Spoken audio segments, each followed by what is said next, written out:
Bonjour, je suis Jérôme Badi et vous écoutez VCast, le podcast média de Values.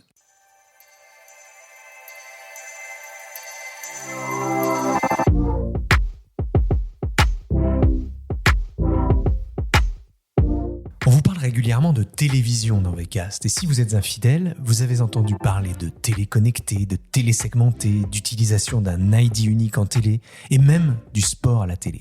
Bref, les sujets sont nombreux. Et aujourd'hui, on va se concentrer sur l'écran de télé. On le croyait remisé et supplanté par le mobile, mais il n'en est rien. Plus que jamais, l'expérience de visionnage qu'offre l'écran de télé est propice au grand spectacle, au sport ou à un usage plus quotidien d'émissions choisies par des téléspectateurs plus que jamais chouchoutés par de nombreux acteurs, dont on va parler aujourd'hui avec Virginie Dremot, VP Marketing and Communication International de Freewill. Bonjour Virginie. Bonjour Jérôme, merci pour l'invitation. Merci d'avoir accepté cette nouvelle invitation puisque tu es déjà venu dans VCast. Peut-être première question, est-ce que tu peux nous parler un petit peu de Freewill, de ce que vous faites et de toi, ce que tu fais plus particulièrement ? Oui, bien sûr. Alors Freewill, nous sommes une plateforme de monétisation publicitaire spécialisée dans la vidéo premium. Pour te donner une idée, on travaille en particulier beaucoup avec les groupes de télévision et on a plus de 80% des groupes télé en Europe et aux États-Unis. Et également, évidemment, un certain nombre de plateformes de streaming, puisque c'est aussi ce dont on va parler aujourd'hui. On délivre et on fait les décisions publicitaires pour plus de 3,3 milliards d'impressions chaque jour. Et donc, ça représente environ 40 milliards de dollars d'investissement publicitaire tous les ans. Rien que ça. D'accord. Et toi, particulièrement, quel est ton rôle ? Bon, VP, on sent bien que c'est un rôle un peu générique, mais ta spécialité chez Freewill ?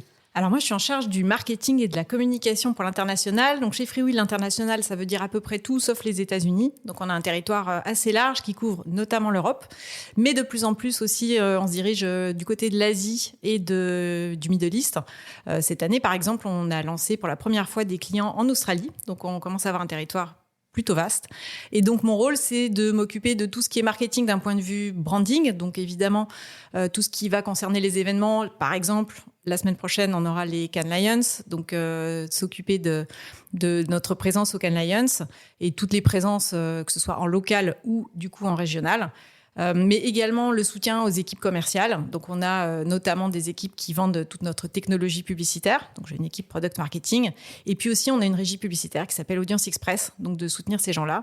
Et puis la communication, plus traditionnellement, les articles, le thought leadership, les études et évidemment les communiqués de presse. Bon, alors j'en parlais en introduction, notre bonne vieille télé, elle est ultra moderne désormais, parce qu'on a dit ça comme ça, on a l'impression de voir un tube cathodique, mais pas du tout, évidemment, on va pas parler technique ici, mais elle nous a jamais offert autant de choix. Est-ce que tu peux nous dresser un panorama de notre consommation télé ? Comment on consomme la télé ? Comment les Français consomment la télé aujourd'hui ? Alors, un panorama de notre consommation, je pense que c'est compliqué parce que je pense qu'il y a pas autant de consommation que de consommateurs, mais en tout cas, ce qui est sûr, c'est que la télévision, elle est devenue connectée il y a quelques années et que les spectateurs l'ont découvert peut-être un petit peu plus récemment, notamment en France. Mais en tout cas, que ce soit par les box opérateurs où la connexion, là, elle date déjà un petit peu, ou directement sur un câble Internet avec les Smart TV, tous les téléviseurs quasiment aujourd'hui sont connectés et surtout l'usage utilise cette connexion un petit peu à son plein potentiel. Connecté à Internet, quand on dit connecté. Connecté à Internet, voilà. Ouais, bien sûr. Déjà, ce qu'on nous dit en France, alors j'ai regardé Médiamétrie, l'année de la télé 2023, donc on sait que les Français consomment encore 4h30 de vidéos par jour, ce qui est énorme, et les 2/3, c'est de la télévision en live. Donc on est encore un petit peu dans un domaine qu'on connaît bien et qu'on maîtrise historiquement. Le tiers qui reste, il est dédié justement à toutes les plateformes qui deviennent accessibles par cette connexion, donc les plateformes dites de streaming. Donc on a les plateformes issues des groupes de chaînes de télé, qu'on appelle la BVOD, pour Broadcaster Video on Demand, et puis après, il y a tous les autres types de plateformes de streaming, celles qui sont entièrement financées par de la publicité, donc on appelle AVOD, Advertising VOD, et puis celles qui sont SVOD. Alors on connaît bien par exemple les exemples Netflix, donc S c'est pour subscription, donc c'est des plateformes qui sont normalement payantes et plutôt sans publicité. Et de plus en plus en fait, ces plateformes de SVOD ont lancé des modèles hybrides, donc HVOD, pour Hybrid Video on Demand, qui s'appuient à la fois sur des abonnements mais à tarif réduit en échange de publicité aux spectateurs.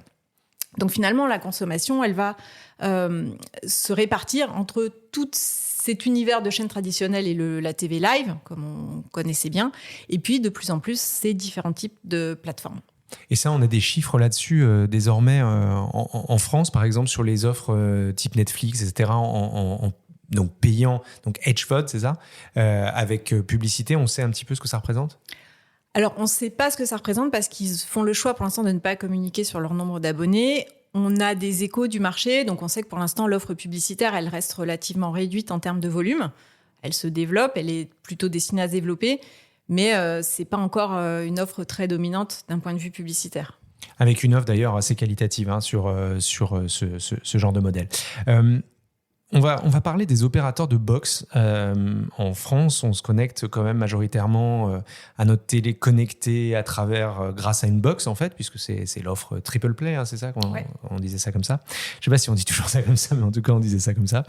Finalement, les opérateurs de box sont obligés de collaborer désormais avec les constructeurs de Smart TV.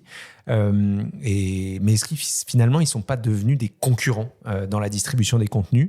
Comment va se jouer ce match dans le futur d'après toi, et comment la stratégie des diffuseurs, donc les chaînes de télé mais également les plateformes dont tu parlais, s'adapte à ce nouvel entrant que sont les constructeurs de télé?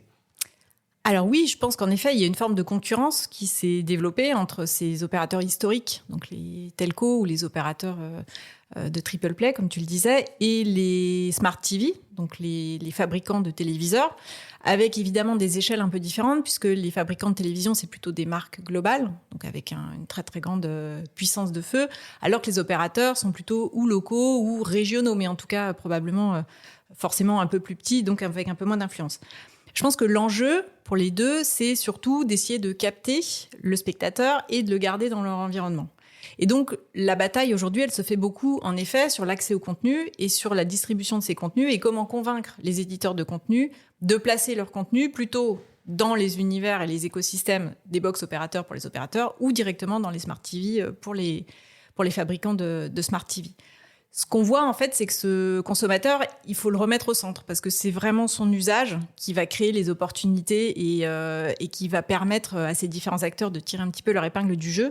Et aujourd'hui, en fait, on est dans un univers qui est vraiment un univers d'hyper-choix vidéo avec une multitude de plateformes, une multitude d'accès. Donc, je ne sais pas comment tu es équipé chez toi, mais moi, par exemple, j'ai effectivement une box opérateur, j'ai une Apple TV, j'ai un téléviseur qui est lui-même connecté Panasonic en direct sur Internet. Et donc, je peux finalement... Et j'ai la TNT à l'extrême. Donc, j'ai 3 ou 4 modes de connexion possibles. Et chaque fois que j'allume ma télé, finalement, c'est plus mon habitude qui est créée par l'opportunité et ce que j'aime bien consommer, la façon dont j'aime bien consommer, qui va faire que je vais me diriger plutôt vers tel ou tel environnement. Donc oui, il y a une vraie concurrence. Et en fait, on a fait une étude récemment pour essayer de comprendre un petit peu les attitudes de ce consommateur et ses attentes par rapport à cet hyper-choix. Et cette étude, elle est intéressante parce qu'elle montre que... Alors, la première réponse massive, et elle est plutôt évidente, mais c'est qu'il y a une forme d'enthousiasme. Donc le spectateur, il est hyper content d'avoir accès à l'hyper-choix. Cet hyper-choix étant en plus largement gratuit, il n'y a pas que des choix qui sont payants. Mais assez rapidement, en fait, ce qui sort de notre étude, c'est qu'il y a aussi une forme de sentiment d'être submergé. Ouais. Et donc, chaque fois que tu veux regarder un contenu, tu vas rentrer dans un processus complexe de recherche et de décision qui n'était pas forcément traditionnel pour la télé, puisqu'évidemment, tu zappais entre tes quelques chaînes. Et en fait, ce qu'on voit, c'est que la majorité des spectateurs, déjà, déclarent qu'ils vont naviguer sur plusieurs plateformes différentes avant de commencer à consommer. Et qu'en fait, plus de la moitié d'entre eux, ils vont mettre entre 6 et 10 minutes pour réussir à trouver le contenu qu'ils veulent consommer. Et il y a même 15% qui disent qu'ils mettent plus de 15 minutes. Donc, on imagine bien... Et il y en a qui abandonnent, non? Parce que moi, ça m'arrive d'abandonner, en fait. Alors, il y en a... Qui abandonnent probablement, mais surtout linéaire. Qui même déclarent qu'ils revoient des programmes qui sont déjà vus parce qu'ils sont lassés de cette recherche. Et donc, on imagine bien que à un moment donné, l'usage va se diriger toujours un peu vers les mêmes plateformes. Et donc, c'est là où vraiment, il y a un enjeu fort, je pense, pour les distributeurs, en fait, de capter le plus vite possible et surtout de garder, par des bonnes expériences, que ce soit utilisateurs ou publicitaires, je pense qu'on en parlera plus tard, leurs spectateurs, parce qu'à un moment donné, la multiplication ne pourra pas durer comme ça, quoi. On est censé être aidé par les algorithmes, mais ils sont souvent assez décevants, en fait. Je ne sais pas si toi, tu sais si ça va s'améliorer, mais moi, j'ai pas l'expérience que j'en ai. Oui, je fais partie de ces gens qui regardent des choses qu'ils ont déjà vues ou parce que les suggestions sont pas bonnes. Je sais pas, ouais. Alors c'est un bon point. On a aussi interrogé les gens sur la façon dont ils choisissaient justement et la recommandation dans notre étude. Et en fait, ce qu'ils disent, c'est qu'ils font assez peu confiance à la recommandation des plateformes, notamment parce qu'ils ont le sentiment que c'est une recommandation qui n'est pas individuelle, mais qui va être plutôt liée à l'ensemble de la consommation de leur foyer. L'écran de télé, puisque c'est ce dont il s'agit aujourd'hui, contrairement à un mobile ou un PC, il est vraiment plutôt un écran qui est partagé. Et donc, les premières raisons de recommandation et ce à quoi les spectateurs déclarent faire le plus confiance, c'est avant tout la recommandation sociale, donc leur cercle, les amis ou éventuellement même les réseaux sociaux. Et ensuite, les autres facteurs d'influence, c'est la publicité, alors sous forme des publicités des programmes ou des bandes annonces de programmes, et surtout l'accès en home des Smart TV. Ah oui, d'accord. Donc, ce qui arrive en premier. D'accord, voilà. Intéressant. Donc, la promo quand même. Sur les écrans de télé connectés, si on reste sur ces écrans-là, on trouve aussi des chaînes dites FAST. FAST, c'est Free Ad Supported TV. Donc, ce sont ces chaînes qui n'ont pas d'existence dans la télé linéaire. Ce sont ces chaînes qui ne sont pas particulièrement dans un bouquet ou dans une offre type Netflix ou autre. Et ces chaînes sont donc uniquement pensées pour les téléconnectés. L'adoption est assez naissante en France. Les gens ne savent même pas forcément toujours qu'ils ont ça sur leur télé connectée. Qu'est-ce qu'on observe aux États-Unis, par exemple, qui est un marché qui est quand même bien plus en avance là-dessus sur les chaînes FAST? Oui, alors en effet, la situation aux États-Unis elle est un petit peu différente. Et ces chaînes FAST qui sont jamais finalement que de la relinéarisation de programmes qui auraient plutôt été de la VOD, on va dire, avant le lancement des FAST. Elle est d'abord apparue aux États-Unis, je pense notamment en raison du modèle économique là-bas de la distribution, qui était, pour avoir accès à la télévision, aux États-Unis, c'est beaucoup, beaucoup plus cher qu'en France. Et donc, ça demandait effectivement aux ménages de faire un effort financier assez important. Le fait de connecter la télévision donne des opportunités, effectivement, de créer une distribution différente et donc de donner accès gratuitement, en échange de monétisation publicitaire, à de nouveaux types de contenus. Et donc, finalement, c'est un peu comme des chaînes thématiques, puisque l'autre avantage des chaînes FAST, c'est qu'elles vont vraiment pouvoir se spécialiser de façon très pointue sur certains sujets. Et en même temps, c'est une expérience qui est un petit peu plus simple pour le consommateur, justement, que naviguer entre plein de contenus à la demande. Et donc, le fameux cord cutting dont on entend souvent parler aux États-Unis a donné effectivement lieu à l'explosion de la consommation de ces chaînes FAST. Donc, pour faire l'économie de tous les abonnements câblos, etc., très coûteux, un grand nombre de foyers, en découvrant l'existence de ces opportunités, se sont tournés vers les chaînes FAST. J'ai pas de chiffres d'audience, mais ce qu'on sait déjà aux États-Unis, c'est que quand on regarde la monétisation publicitaire, donc comme je disais tout à l'heure, on a un grand nombre de clients dans ces univers, à la fois plateformes de streaming et groupes de télévision. Déjà, aux États-Unis, la Connected TV en impression publicitaire représente 78% des impressions publicitaires qui passent dans les tuyaux FreeWheel. Ah oui. En Europe, c'est seulement 28%. Donc, on est sur des ratios qui ne sont pas tout à fait les mêmes. Et évidemment, les chaînes FAST, elles sont forcément en Connected TV. Alors, l'Europe, on est en croissance. C'est un plus 24% entre le deuxième semestre 2023 et le deuxième semestre 2022. Mais ça reste beaucoup, beaucoup plus modeste que ce qu'on voit aux États-Unis. Ensuite, si on s'intéresse aux chaînes FAST, c'est pareil, donc toujours sur des données d'impression publicitaire.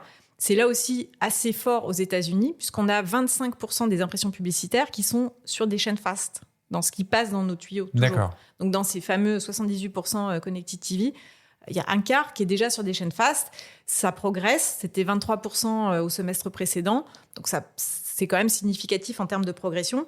Et surtout, ce qui est intéressant, c'est qu'en Europe, exactement les mêmes impressions publicitaires sur les chaînes FAST, elles ne représentent que 7,5% et 6% en France. Oui, donc, en effet, c'est super naissant. Et surtout, c'est plutôt stable.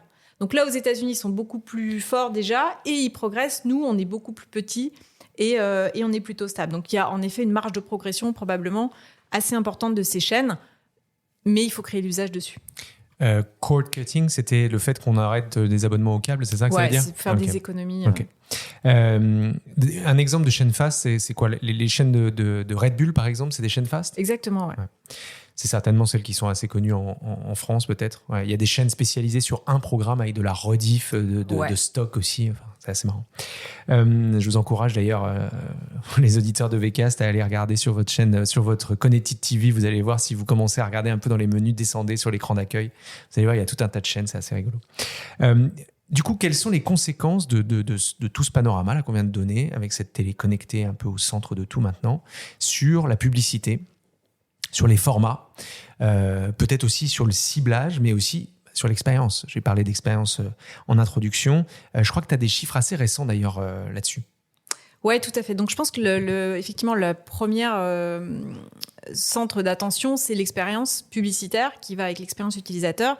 Et encore une fois, dans cet univers d'hyperchoix, dans cette concurrence pour capter et garder les spectateurs, sachant qu'ils ont mis un grand nombre de minutes à arriver sur un programme, l'idée, c'est de ne pas les décourager par une mauvaise expérience publicitaire. Alors déjà, une bonne nouvelle, c'est quand on interroge les gens, donc on a fait à nouveau d'autres études, aussi bien aux États-Unis qu'en Europe, il y a 75% d'entre eux qui déclarent comprendre l'échange de valeur entre je regarde un contenu de façon gratuite et il y a de la publicité dedans. Je pense que c'est un bon résultat. Je suis pas sûre que c'était aussi net que ça jusque récemment. Et donc probablement c'est aussi lié à l'évolution de l'usage et justement à l'hybridation quelque part de plateformes qui étaient autrefois uniquement payantes et qui se rendent hybrides et qui permettent du coup aux gens, en payant moins cher, d'avoir accès à des contenus, mais en échange de regarder de la publicité. Donc je pense que ça, c'est déjà un bon point. L'autre point important, et ça on le voit aussi dans nos tuyaux et dans nos impressions publicitaires, c'est que les abandons se font très rarement pendant la pub, mais plutôt pendant le contenu. Donc finalement, c'est encore une fois, et c'est peut-être lié à cette difficulté de recherche, c'est pas la pub qui va décourager le spectateur, c'est plutôt si le contenu ne correspond pas en qualité ou dans ce qu'il propose à ce que le spectateur croyait trouver. Donc ça, c'est plutôt une bonne nouvelle. Ensuite, quand on demande à ces spectateurs ce qu'ils sont prêts à accepter comme expérience publicitaire sur les plateformes de streaming, on se rend compte qu'effectivement, c'est un petit peu différent de l'expérience publicitaire traditionnelle en télé linéaire. Et donc typiquement, sur la durée des écrans publicitaires, la moyenne qui semble acceptable est plutôt autour de 2 minutes maximum. Donc on est sur des écrans qui sont bien inférieurs. Et ensuite, on a des résultats sur des choses un peu parfois originales. Et par exemple, les spectateurs déclarent qu'ils préfèrent avoir dans les écrans des spots de même durée, uniquement, plutôt qu'une succession de spots de durée différente, et qu'ils ont l'impression comme ça que le temps passe plus vite. Donc il y a tout un tas de subtilités, on va dire, qui sont intéressantes de comprendre et de mettre en place pour favoriser l'expérience. Ce que semblent n'avoir pas bien pris en compte les plateformes des chaînes historiques, moi je trouve que les écrans publicitaires sont d'une longueur c'est impossible. Enfin, quand tu regardes un replay de ton émission favorite, moi ça m'est arrivé. Allez, je vais le dire à mes copains d'M6, mais tu regardes Top Chef, tu regardes ton replay, tu as ton écran de pub qui dure 6 minutes. Effectivement, ça paraît énorme. Là où moi j'entends ces fameux 2 minutes là dont tu parles, mais là tu as le même écran qu'à la télévision en fait. Il duplique sur M6+, ton écran de télé, et je trouve ça dommage pour l'expérience là pour le coup. Je pense que c'est des enjeux d'expérience qui vont se mettre en place petit à petit. Bien sûr. Je pense que la première tendance, et j'en parle en connaissance de cause puisque j'ai un passé pas si vieux que ça où j'étais moi aussi broadcaster, je pense que historiquement les réflexes c'était aussi d'essayer de pas trop dévier les spectateurs de la télé linéaire broadcast et du coup de ne pas créer une expérience trop améliorée sur le digital. Ce qui veut dire qu'effectivement, si tu mettais des écrans beaucoup plus courts sur le digital, finalement, tu pourrais avoir eu le sentiment d'avoir accéléré cette transition des spectateurs d'un écosystème vers l'autre. En vrai, c'est pas du tout comme ça que ça se passe. Et donc, en vrai, c'est plus le combat aujourd'hui. Mais je pense qu'entre les enjeux de monétisation qui sont hyper centraux, et voilà, et donc il y a un modèle économique à un moment donné à défendre. Donc, ça peut tout à fait se comprendre. Mais probablement, il faut essayer de le piloter de façon un petit peu différente et peut-être plus équilibrée. Et donc, oui, de refavoriser un petit peu plus l'expérience utilisateur sur ces plateformes. Oui, mais d'autant qu'ils se sont appliqués justement avec les nouvelles plateformes, que ce soit TF1+, M6+. Enfin, pour le coup, l'expérience est bien meilleure que ce que ça pouvait être dans leurs ancêtres, leurs propres ancêtres. C'est d'autant plus pour essayer de bien travailler l'expérience utilisateur aussi avec la publicité, je trouve. Ouais. Bon, si on parle contenu maintenant, les chaînes historiques, TNT et consorts, produisent ou achètent bien sûr des contenus, mais elles sont plus les seules. Que ce soit Netflix, Prime, Disney+, et tous les autres, offrent des catalogues hyper riches avec des productions exclusives, avec du catalogue aussi très riche avec des produits très emblématiques, des franchises, etc. Comment est-ce que tu vois cette bataille dans le contenu désormais ? Parce qu'il y a aussi cette bataille-là, qui existe déjà entre les chaînes, entre les broadcasters depuis longtemps, mais également désormais avec des nouveaux acteurs très puissants qui sont loin de nous. Voilà, comment tu vois ça ? Alors, je pense que c'est une question hyper intéressante, mais à laquelle il est difficile de répondre, ou en tout cas d'avoir une vérité absolue. Moi, j'ai l'impression aujourd'hui, en tout cas, que de plus en plus, il y a un double enjeu qui est à la fois évidemment la marque média, donc d'attirer les gens par le nom de ta plateforme. Et on le voit d'ailleurs, hein, les lancements TF1+, M6+, ont fait l'objet de campagnes publicitaires extrêmement massives. Donc c'est important de garder forte cette marque média. Et puis aussi l'enjeu de la marque programme, et ça rejoint un petit peu quelque part cette expérience un peu compliquée aujourd'hui de recherche des programmes, c'est qu'aujourd'hui, on va peut-être pas rechercher M6, on va rechercher Top Chef, pour faire référence à ton exemple de tout à l'heure.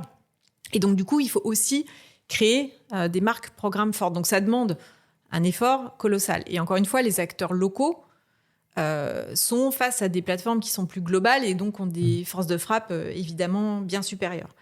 Et si on revient sur les facteurs d'influence que je citais tout à l'heure, donc effectivement la recommandation sociale en 1, les bandes annonces et les pubs quelque part pour les programmes en 2 et la recommandation des plateformes seulement en 3, ça renforce encore un petit peu plus cet enjeu hyper fort de réussir à créer des marques programmes fortes. Après, comment créer ces marques programmes fortes, je pense que c'est pour ça que voilà, il y a tout un travail chez les éditeurs. Oui, et il y a aussi des marques programmes qui sont internationales, là pour le coup, qui sont des licences, etc. Tous les concours de cuisine et tout, c'est des choses qui existent dans le monde entier. C'est Big Brother qui avait lancé ça un petit peu. Mais d'ailleurs, il y a une frontière, je pense, c'est même plus que la frontière est floue, c'est qu'aujourd'hui, les télés elles-mêmes se revendiquent streamers. Donc, si on lit les interviews, par exemple, de Rodolphe Belmer au moment du lancement de TF1+, très clairement, aujourd'hui, ils veulent dépasser cette dimension chaîne de télé. Ils veulent carrément rentrer dans l'ère du streaming. Donc, je pense qu'il y a une espèce de transition de la télé vers ce monde-là. Et à l'inverse, on voit aussi que certaines plateformes développent de plus en plus des codes ou des genres qui étaient historiquement ceux de la télé. Par exemple, la télé-réalité. Si on regarde Squid Games sur Netflix, c'est clairement un petit peu un passage vers la télé-réalité. Amazon, qui fait Popstar, clairement aussi, c'est plus vers la télé-réalité. Et puis, les droits du sport. Tu as mentionné le sport tout à l'heure, mais de plus en plus, des plateformes de streaming achètent des droits sportifs pour des diffusions en live, avec plus ou moins de succès aujourd'hui sur l'audience et plus ou moins ils n'ont pas encore rattrapé, je pense, l'expertise des chaînes de télé en termes de traitement éditorial. Mais donc voilà, donc le monde devient de plus en plus poreux quelque part entre les deux écosystèmes. Alors je comptais t'en parler tout à l'heure, mais peut-être qu'on peut revenir là-dessus. Effectivement, Rodolphe Belmer, donc le PDG de TF1, avait dit le principal concurrent de TF1, c'est YouTube. Carrément, enfin. Comment tu vois cette citation ? Parce qu'effectivement, tu parles de TF1 qui se voit comme un peu une plateforme de streaming, ou en tout cas un acteur du streaming, mais YouTube, qui produit quand même assez peu de contenu en soi-même, c'est quand même assez marrant comme comparaison. Justement, je pense que c'est ça Alors moi, je pense qu'il a plutôt raison. C'est même difficile de dire il a raison dans son interprétation. Et je pense que justement, le problème de YouTube, entre guillemets, par rapport aux autres chaînes ou plateformes qu'on a pu citer, Netflix, etc., c'est qu'ils sont avant tout et très, très largement uniquement agrégateurs de contenu. Donc, ils n'ont pas d'enjeux de production. Ils ont beaucoup moins d'enjeux éditoriaux que les plateformes de streaming, qu'elles soient sur abonnement ou même en évote. Donc je pense que c'est là où il y a un genre de déséquilibre entre, d'un côté, des éditeurs qui vont avoir des engagements financiers hyper importants dans la création et la production de contenu, que ce soit du divertissement ou plus sérieusement de la news ou du documentaire, et ces agrégateurs qui peuvent se permettre du coup là aussi d'avoir des modèles économiques un petit peu moins strict vertueux, avec notamment, je pense, quelque part là où YouTube a un peu ouvert la boîte de Pandore, c'est en créant les formats skippables, qui pour le coup ont eu évidemment un très grand succès du point de vue de l'expérience utilisateur, mais qui aujourd'hui créent un standard qui n'est pas viable quand tu es éditeur de contenu et que tu as investi massivement pour créer des contenus à forte valeur ajoutée. Oui, et puis ça parle aussi certainement des jeunes qui consomment YouTube. C'est incroyable, ils regardent tout, ils écoutent même de la musique sur YouTube. C'est devenu un réflexe absolu, en fait, YouTube. Ouais. Et qui, du coup, je pense qu'ils ne relient plus du tout aux marques médias traditionnelles. Ils ont l'impression que tout vient de YouTube et sans se poser la question, finalement, d'où, qui, comment a été créé ce contenu. Ouais. Ça sera l'objet d'un autre podcast. Si on revient un petit peu au-delà de la bataille des contenus, il y a aussi une bataille des audiences. Nielsen, qui est le médiamétrie américain, et qui mesure aussi d'ailleurs les plateformes de streaming, a montré que désormais, les plateformes sont leaders sur les chaînes historiques. Et en décembre 2023, on était à 36% de part d'audience pour les plateformes. Est-ce que finalement, ce leadership va arriver en France d'après toi ? Et finalement, en quoi est-ce qu'on est un marché un peu différent ? Si c'est le cas.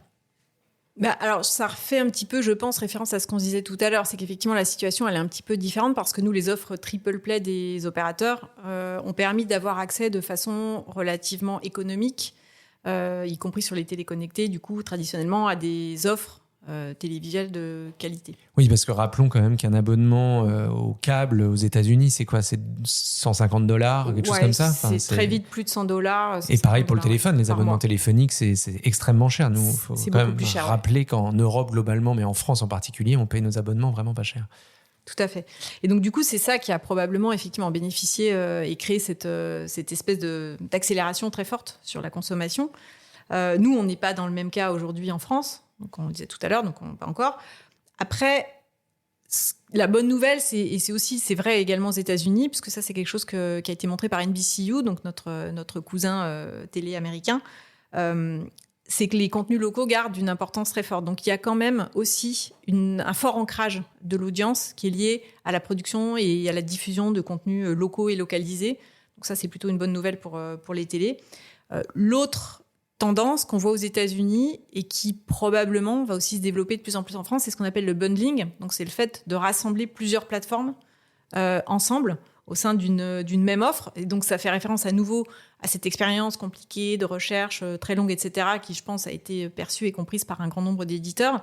Et donc, on a des exemples comme, par exemple, Warner Bros. Discovery, qui s'est allié avec Fox et Disney, donc qui propose au sein d'une même plateforme d'avoir accès à tout leur contenu. Un autre exemple, c'est Peacock avec Netflix et Apple. Donc, pareil, une seule plateforme et accès au contenu de ces trois grands acteurs-là qui sont avant tout en compétition les uns contre les autres, malgré tout, et pourtant qui choisissent de s'allier.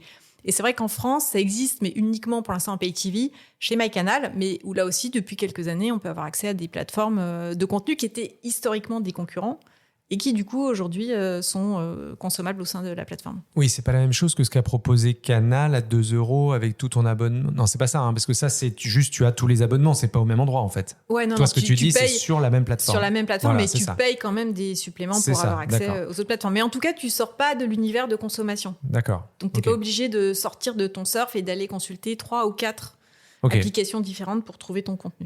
Tu ouvres juste des offres supplémentaires et tu fais grossir ta base, en fait. C'est juste Exactement. ça. D'accord, ok. Du coup, comment les acteurs français, les grands opérateurs en France, donc TF1, M6 et même France Télé d'ailleurs, comment ils peuvent émerger dans ce cadre-là d'un point de vue publicitaire pour faire face à ces offres qui sont très qualitatives? J'en parlais un petit peu en raillant un petit peu nos amis d'M6, mais l'offre très qualitative des plateformes, ce que tu disais il y a peu de temps, il y a même des créations, je crois, qui sont faites spécifiquement pour les plateformes, pour justement être en prenant en compte l'expérience publicitaire. Voilà, comment les Français réagissent par rapport à ça, ou devraient réagir d'après toi? Alors, les Français, c'est surtout là, en l'occurrence, les annonceurs et les marques. Donc, il y a un gros travail à faire chez vous, beaucoup les agences, mais je pense que ce travail, il est plutôt bien fait aujourd'hui. Je pense que la télévision, et en particulier donc en publicité, elle réunit toujours ce qu'on disait, le meilleur des deux mondes.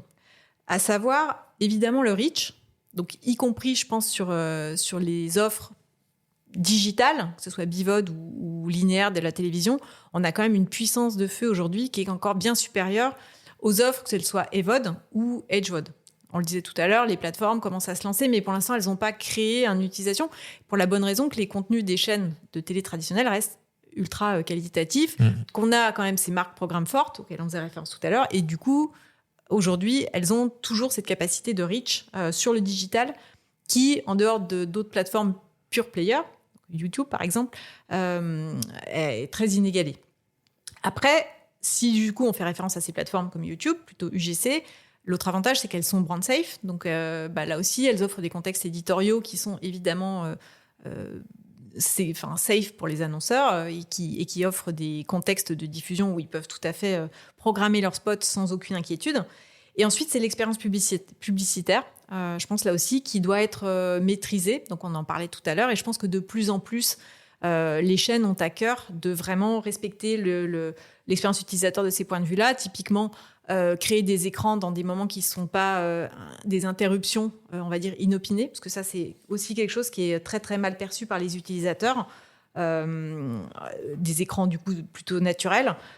Ou effectivement qui seront de bonne qualité de diffusion, donc sans latence, sans buffering, sans écran noir, etc. Donc, c'est là où nous aussi, on intervient avec notre technologie.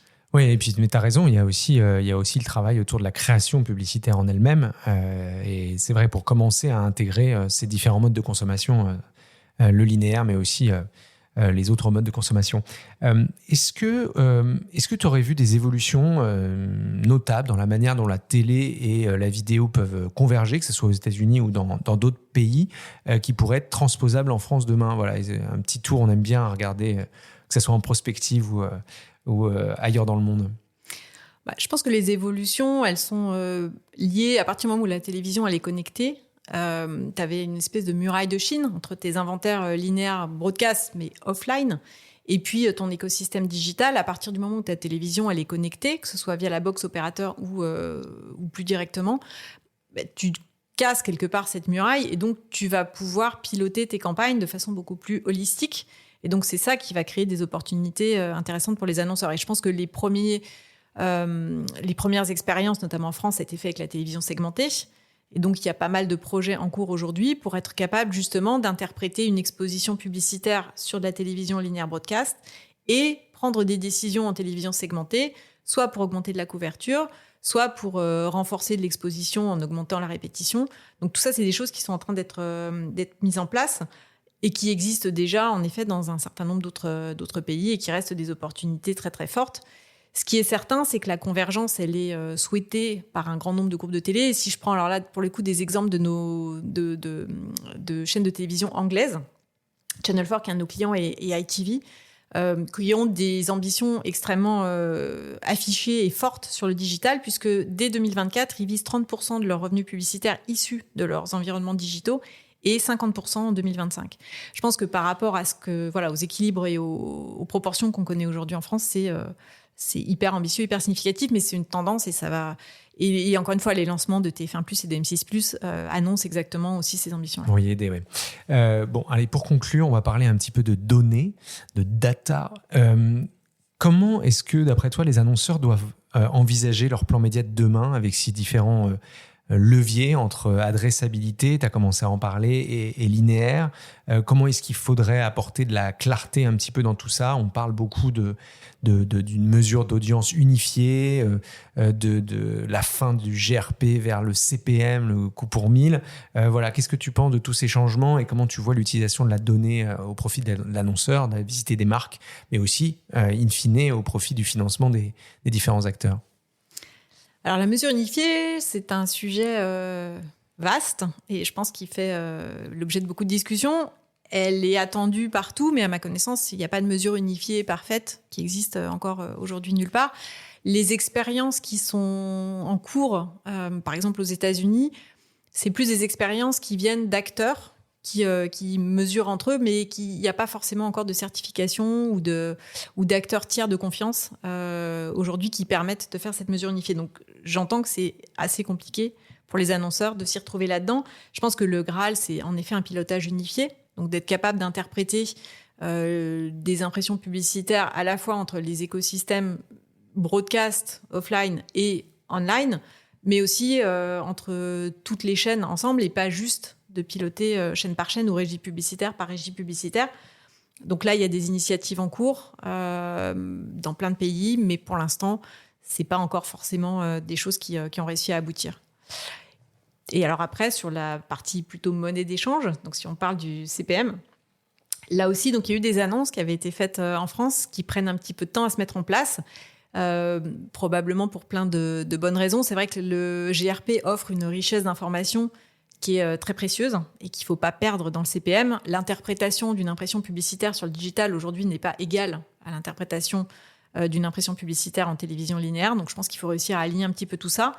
Pour autant, et là, cette fois, on se dirige en Espagne, il y a des pays qui ont commencé à avancer plus concrètement. Et donc, nous, Antena 13, qui est aussi un des clients de FreeWheel, a lancé l'année dernière, de façon assez spontanée, mais totale, une monétisation de leurs inventaires télélinéaires broadcast au CPM entièrement. Une bascule quasiment du jour au lendemain. Et qui a plutôt bien fonctionné avec un bon écho du côté des agences et des annonceurs et qui leur permet aujourd'hui de monétiser et de reprendre de la valeur sur leurs inventaires. Vous l'avez compris, il y a de nouvelles expériences à faire aujourd'hui en télévision, que ce soit tant d'un point de vue publicitaire que d'un point de vue contenu. Je vous encourage à aller fouiller un peu dans vos télés connectées, là, à aller découvrir toutes ces faces là qui s'offrent à nous. C'est souvent assez marrant. Puis finalement, on s'en rend compte grâce aux études dont tu nous as parlé. En fait, notre expérience, la manière dont on consomme la télé est aussi regardée par tous ces acteurs. Et donc, c'est aussi nous, d'une certaine manière, indirectement, qui faisons la consommation de demain et les expériences de demain. Donc, voilà, soyez acteurs aussi du changement. Merci encore Virginie. Merci Jérôme. Et quant à vous, je vous donne rendez-vous très bientôt pour un nouvel épisode de VCast. D'ici là, mettez-nous des étoiles ou des commentaires sur votre plateforme de podcast préférée. Ciao.